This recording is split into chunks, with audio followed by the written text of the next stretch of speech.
जिले का एकमात्र ऐसा आदिवासी प्रखंड है जहां लगभग 75% से ऊपर की बसाहट आदिवासी भाइयों की है। उद्देश्य आपको यहाँ लाने के पीछे एक जो था वो हम आपसे निवेदन कर चुके हैं। रास्ते में आपको विश्राम भी हमने आपको दिखा दिया।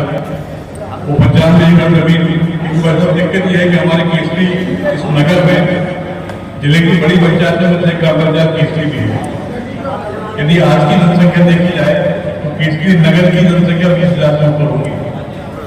भारतीय जनता पार्टी की सरकार जब मध्य प्रदेश में आई, देश में आई, अनेकों योजनाएं हमारे वनवासी भाइयों के लिए, हमारे अनुसूचित जाति के भाइयों के लिए, जनजाति के भाइयों के लिए और ग्रामीण क्षेत्रों के लिए योजनाएं तो आई, नए नए भवन आए, बिल्डिंगें आई, सड़कें आई, सब कुछ आया, लेकिन भवन बनाने के लिए केसरी नगर में हमारे पास 1 इंच जमीन नहीं है। केंद्र से भी बजट आता है, पैसा आता है, उसका खर्च ही नहीं हो पाता, उसका उपयोग ही नहीं हो पाता। वो पुष्टि नहीं हो पाता कि केसरी नगर में वो पैसा खर्च करने के लिए जमीनें ही नहीं है। एक ITI केंद्र भी है जहां आया है बहुत बड़ा। तो इन सारी परियोजनाओं की क्रियान्वयन के लिए, उसको धरातल पर उतारने के लिए केसरी में जमीन की बहुत आवश्यकता है। लगभग 25 से 30 करोड़ रुपए के हमारे प्रोजेक्ट रुके हुए हैं। केसरी में जो पैसा खर्च होना है वो नहीं हो पा रहा है। इसलिए नहीं हो पा रहा है कि पैसा खर्च करने के लिए, भवन बनाने के लिए, वो बड़े बड़े तकनीकी संस्थान बनाने के लिए हमारे पास जमीन नहीं है। यदि वो जमीन हमको मिलती है तो हम वो सारे व्यवस्थित तरीके से सरकार की एजेंसियों का निर्माण करेंगी और इस क्षेत्र के हमारे उन प्रगतिशील किसानों के लिए फायदा मिलेगा, उन बच्चों को भी फायदा मिलेगा जो ऐसे वनांचल में रह करके सरकारी स्कूलों में पढ़ करके और 80, 90% तक अंक अर्जित करते हैं। विधायक के रूप में हर किसी को 75 लाख रुपए मिलते हैं सुरक्षा अनुदान बांटने के। मैंने उसमें एक नवाचार किया, 40 लाख रुपए प्रति वर्ष में क्षेत्र के 20 लाख रुपए केसरी और 20 लाख रुपए दोनों ब्लॉकों में, दोनों जनपदों में ऐसे बच्चों को देते हैं जो 10वीं और 12वीं कक्षा में अधिकतम अंक पाते हैं। और अगली यात्रा आपकी जब भी हो, 2 दिन का पूरा समय, 1 दिन का पहले का रात की विश्राम भी आपका केसरी में हो, पूरा दिन आपका यहीं व्यतीत हो, उसके देखिए पूरा समय आपको दीजिए ताकि यहाँ की पीड़ा, यहाँ का दर्द हमेशा तो वही है वही नाम रखा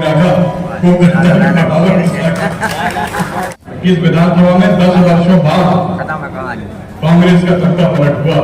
यहाँ भारतीय जनता पार्टी पुनर्स्थापित हुई। कार्यकर्ताओं की पीड़ा को लोगों ने समझा और कांग्रेस के जो नुमाइंदा यहाँ बैठा हुआ था उनकी गाल बना ली।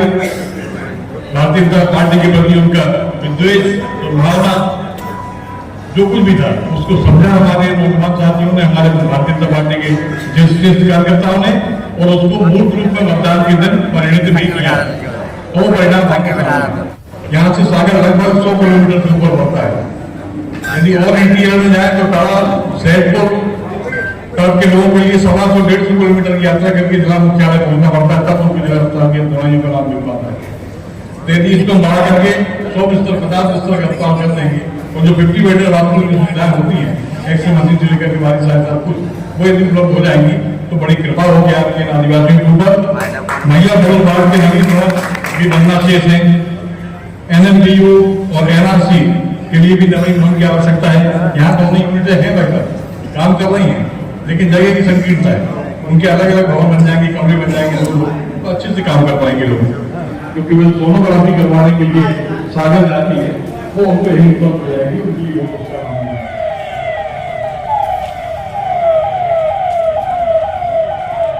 केसरी में स्वदेशी का आह्वान। डिप्टी CM राजेंद्र शुक्ल ने शुरू किया हर घर स्वदेशी अभियान। RSS विभाग कार्यवाह को दी भावभीनी श्रद्धांजलि। सागर के प्रभारी मंत्री ने कहा, आत्मनिर्भर भारत के लिए स्वदेशी उत्पादों का उपयोग जरूरी। विधायक पटेरिया की मांगों पर त्वरित कार्रवाई का आश्वासन। मध्य प्रदेश के उप मुख्यमंत्री एवं सागर जिले के प्रभारी मंत्री राजेंद्र शुक्ल ने केसरी नगर में आयोजित आत्मनिर्भर भारत संकल्प अभियान के तहत विधानसभा स्तरीय सम्मेलन में भाग लिया। इस अवसर पर उन्होंने स्वदेशी के मंत्र को आत्मसात करने पर जोर दिया और हर घर स्वदेशी, घर घर स्वदेशी अभियान का विधिवत शुभारंभ किया। उप मुख्यमंत्री शुक्ल ने स्वयं दुकानों पर पोस्टर चिपकाकर स्थानीय लोगों को देश में बने उत्पादों का उपयोग करने के लिए प्रेरित किया।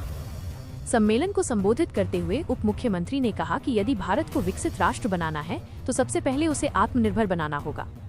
उन्होंने कहा कि स्वदेशी उत्पादों के उपयोग से न केवल देश की अर्थव्यवस्था मजबूत होगी बल्कि इसमें हमारे देश के नागरिकों का पसीना और मिट्टी की सुगंध भी समाहित है। स्थानीय विधायक ब्रिज बिहारी पटेरिया ने सम्मेलन के दौरान केसली क्षेत्र की समस्याओं से संबंधित एक मांग पत्र उप मुख्यमंत्री को सौंपा।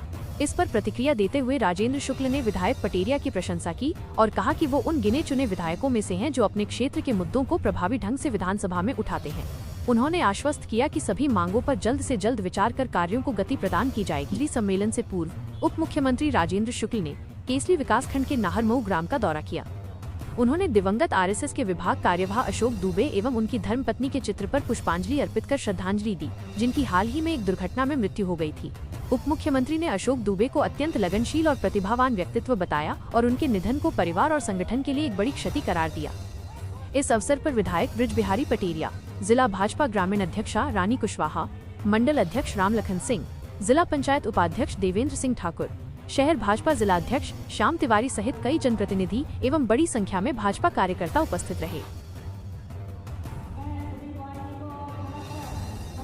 विधानसभा में भी मैंने देखा है उन चुनिंदा विधायकों को जो मजबूती के साथ अपने क्षेत्र की बातें वहां पर रखते हैं।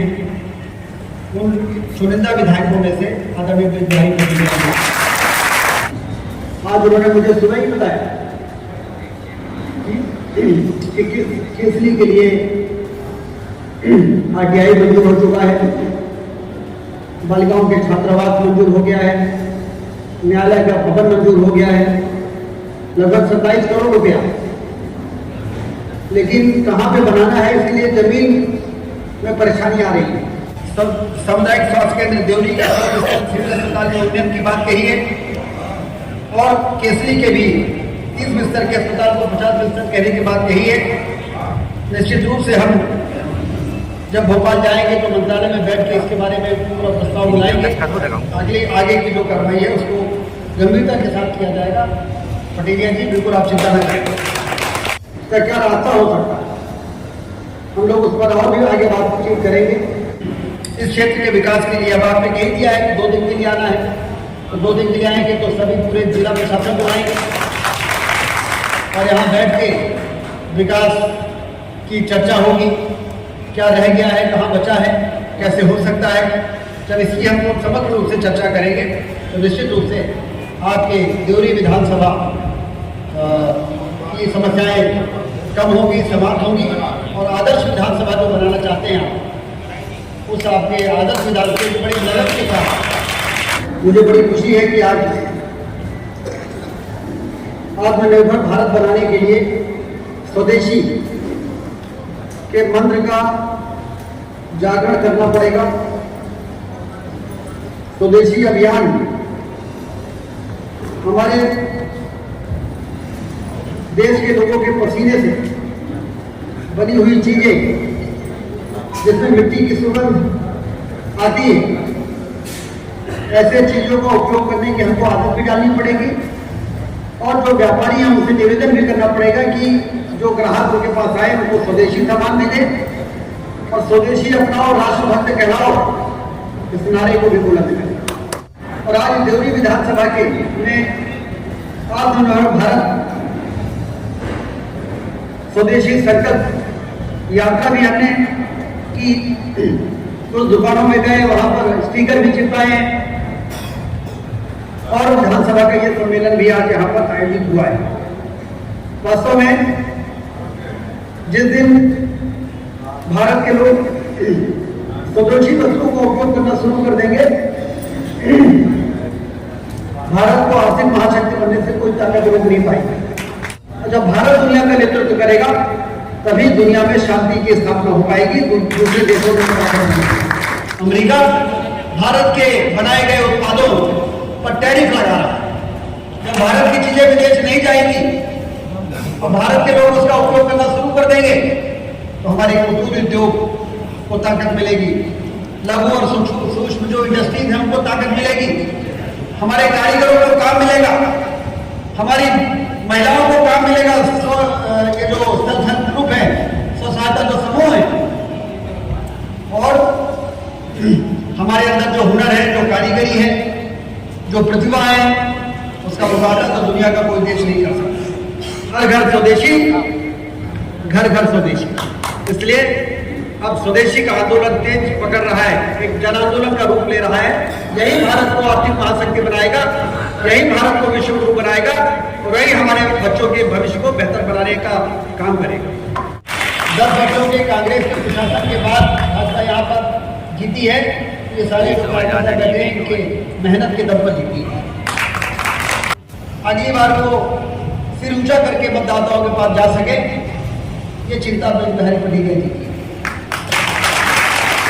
क्योंकि भारतीय जनता पार्टी का कार्यकर्ता ईमानदार कार्यकर्ता है। लोगों से यदि कोई बात बोल के आया है तो यदि वो बात पूरी नहीं होती तो जनता बाद में नाराज होती है, हमारा कार्यकर्ता पहले नाराज होता है।